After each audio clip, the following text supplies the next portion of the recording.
Hi all, അസ്സലാമു അലൈക്കും. Welcome back to Hannath fashion tech. ഇന്ന് നമ്മൾ ചെയ്യാനായിട്ട് പോകുന്നത് കുഞ്ഞു വാവക്കൊക്കെ വെക്കാൻ പറ്റുന്ന നല്ല അടിപൊളിയായിട്ടുള്ള ഒരു ഹെയർ ബോയ് ആണ് കേട്ടോ. ഭയങ്കര സിമ്പിളായിട്ട് നമുക്ക് പെട്ടെന്ന് ഉണ്ടാക്കിയെടുക്കാനായിട്ട് പറ്റും. അതിന് കുറച്ച് ഇതുപോലുള്ള അതായത് നെറ്റിൻ്റെ ഫാബ്രിക് ഇല്ലേ, അതാണ് കേട്ടോ വേണ്ടത്. അപ്പം ഞാനിവിടെ എടുത്തിരിക്കുന്നത് 2 ഇഞ്ച് വീതിയിൽ എത്ര വേണമെങ്കിലും നമുക്ക് നീളം എടുക്കാം കേട്ടോ. നീളത്തിനൊരു പ്രത്യേക കണക്കൊന്നുമില്ല. അതിന് നമുക്ക് ഇതുപോലെ ഇങ്ങനെ ഫ്രില്ലിട്ട് കൊടുക്കണം. ഇപ്പം ഞാനിവിടെ മെഷീനിൽ ലൈറ്റ് ഇട്ടിട്ടായിരുന്നു സ്റ്റിച്ച് ചെയ്തിട്ടുണ്ടായിരുന്നത്. അതുകൊണ്ട് തന്നെ ക്യാമറ അത്ര ക്ലിയർ ആയിട്ട് കാണുന്നില്ല. അപ്പോൾ ഇത് ഫ്രില്ലിട്ട് കൊടുക്കാൻ നല്ല ഈസിയാണ്. 2 വശത്തുനിന്ന് ഇതുപോലെ ഇങ്ങനെ മടക്കി കൊടുത്താൽ മതി. അതല്ലാന്നുണ്ടെങ്കിൽ ഒറ്റ നൂലിട്ട് അടിച്ചിട്ട് നമുക്കിങ്ങനെ ചുരുക്കി കൊടുക്കാം. അതിനെക്കാട്ടി ഈസി ആയിട്ട് എനിക്ക് തോന്നിയിട്ടുള്ളത് ഇതാണ് കേട്ടോ. ജസ്റ്റ് ഇതുപോലെ ഇങ്ങനെ പിടിച്ച് ബാക്കിലോട്ട് നീക്കി കൊടുക്കുമ്പോഴേക്കും ചെറിയ ഞൊറിവുകളായിട്ട് നമുക്ക് കിട്ടും.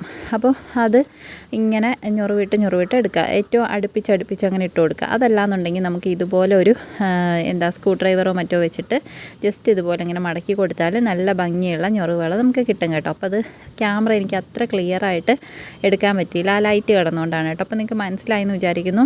ഇതുപോലെ ഇങ്ങനെ സ്ക്രൂ ഡ്രൈവർ വെച്ചിട്ട് ബാക്കിലേക്ക് തുണിയാക്കി കൊടുക്കുക. അപ്പോൾ ഞൊറിവുകളായിട്ട് അതിങ്ങനെ വന്നോളും.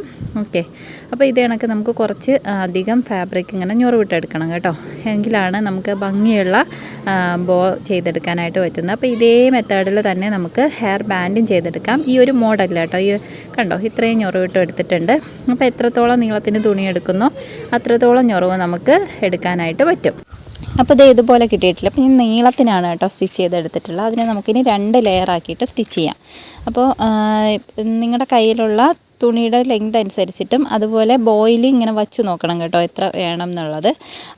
അതിനനുസരിച്ചിട്ട് വേണം നമുക്കൊരു 1, 2 അല്ലെങ്കിൽ ഒരു 4 ലെയർ ആക്കിയിട്ട് ഞാൻ ഇവിടെ സ്റ്റിച്ച് ചെയ്യുന്നുണ്ട്. കണ്ടില്ലേ, ഇതുപോലെ ഇങ്ങനെ 2 ഞൊറു ഇട്ട ഇതെടുത്തിട്ട് മുകളിൽ വെച്ചിട്ട് ആ മധ്യത്തൂടി സ്റ്റിച്ച് ചെയ്ത് കൊടുക്കുക. എന്നാൽ മാത്രമേ കുറച്ച് തിക്കായിട്ടുള്ള ഇത് കിട്ടത്തുള്ളൂ കേട്ടോ.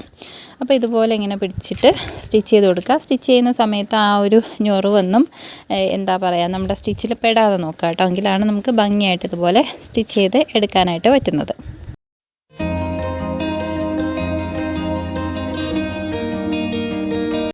അപ്പോൾ ഇത് കണ്ടോ, ഒരു 3-4 ലെയർ ഇതുപോലെ ഇങ്ങനെ വെച്ചിട്ട് സ്റ്റിച്ച് ചെയ്യുമ്പോഴേക്കും നല്ല കട്ടിക്ക് നമുക്കിങ്ങനെ കിട്ടും കേട്ടോ.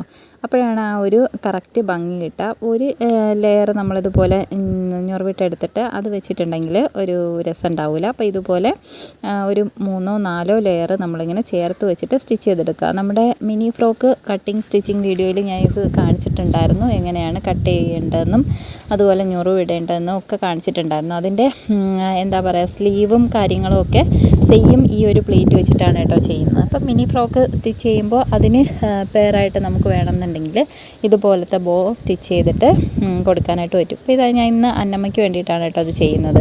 അന്നൂസിൻ്റെ മിനി ഫ്രോക്കിന് മാച്ച് ചെയ്തിട്ടാണ് ഞാൻ ഈ ഒരു ബോ ചെയ്തെടുക്കാനായിട്ട് പോകുന്നത്. ഓക്കെ, അപ്പോൾ ഇത് ഇത്രയും തിക്നെസ്സിൽ നമുക്ക് കിട്ടിയിട്ടുണ്ട്. അപ്പോൾ എക്സ്ട്രാ നിൽക്കുന്ന നൂലും കാര്യങ്ങളൊക്കെ നമ്മൾ കട്ട് ചെയ്ത് ഒഴിവാക്കിയതിന് ശേഷം ഇത് ഇതുപോലെ ബോയിൽ വച്ച് നോക്കുക കറക്റ്റായിട്ടുണ്ടോയെന്ന്. അപ്പോൾ ഈ ഒരു കളർ ബോ കിട്ടുമെന്നുണ്ടെങ്കിൽ അങ്ങനെ വാങ്ങിച്ചിട്ട് അതിൻ്റെ അകത്തേക്ക് വെച്ച് കൊടുക്കുക കേട്ടോ. അതല്ല ഹെയർ ബാൻഡാണ് വേണ്ടതെന്നുണ്ടെങ്കിൽ എലാസ്റ്റിക് വെച്ചിട്ട് ഒരു ചെറിയ ബാൻഡ് തയ്ച്ചതിന് ശേഷം അതിൻ്റെ അകത്തേക്ക് ഇത് അറ്റാച്ച് ചെയ്ത് കൊടുക്കുക. അപ്പോൾ അനൂസിന് ഇവിടെ ഹെയർ ബോ വെക്കുന്നതിനോടാണ് താല്പര്യം. അപ്പോൾ അതുകൊണ്ടാണ് ഞാനിത് ചെയ്തേക്കുന്നത്. അപ്പോൾ ഇത് വേണമെന്നുണ്ടെങ്കിൽ നമുക്ക് ഗ്ലൂ ഗൺ വെച്ചിട്ട് സിമ്പിളായിട്ട് ഒട്ടിച്ചെടുക്കാം. അത് പറഞ്ഞു തരേണ്ട കാര്യമില്ലല്ലോ, ജസ്റ്റ് ഇതിൻ്റെ മുകളിലേക്ക് ഗ്ലൂ ഗൺ ആക്കിയതിന് ശേഷം ഒട്ടിച്ചു കൊടുത്താൽ മതി. പക്ഷേ എല്ലാവരുടെ കയ്യിലും ഗ്ലൂ ഗൺ അവൈലബിൾ ആകത്തില്ലല്ലോ. അതുകൊണ്ട് ഞാനിതിങ്ങനെ സ്റ്റിച്ച് ചെയ്യുന്നതെന്നാണ് കാണിച്ചു തരുന്നത് കേട്ടോ. ജസ്റ്റ് ഇതുപോലെ ആ ഒരു ബോയുടെ കളർ നൂലെടുക്കുക കേട്ടോ. അതിന് ശേഷം ഒരുപാട് സ്റ്റിച്ചസ് വരാത്ത രീതിയിൽ ഇതുപോലെ ഇങ്ങനെ ക്രോസ് ചെയ്ത് ചെറിയ സ്റ്റിച്ച് കൊടുക്കുക. അപ്പോൾ കാണാനൊരു വൃത്തി ഉണ്ടാവും. അതുപോലെ തന്നെ ഗണ്ണിനെക്കാട്ടി കുറച്ചും കൂടി സ്ട്രോങ് ആയിട്ട് ഇരിക്കുകയും ചെയ്യും. അതുമാത്രമല്ല എല്ലാവർക്കും ചെയ്തെടുക്കാനായിട്ടും പറ്റും. ഓക്കെ, ഇതുപോലെ ഇങ്ങനെ കുഞ്ഞു ഇത് കണ്ടോ, ഇങ്ങനെ ക്രോസ് ചെയ്താണ് കേട്ടോ ഞാൻ സ്റ്റിച്ച് ചെയ്ത് കൊടുക്കുന്നത്.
ഇത്രയേ ഉള്ളൂ, വളരെ ഈസി ആയിട്ട് ചെയ്യാൻ പറ്റുന്ന ഒരു ഹെയർ ബോയ് ആണ്. നിങ്ങൾക്ക് എല്ലാവർക്കും ഇഷ്ടപ്പെട്ടു എന്ന് വിചാരിക്കുന്നു. വീഡിയോ ഇഷ്ടപ്പെട്ടാൽ ഉറപ്പായിട്ടും ലൈക്ക് ചെയ്യാനും കമൻറ്റ് ചെയ്യാനും ഷെയർ ചെയ്യാനും മറക്കരുത് കേട്ടോ.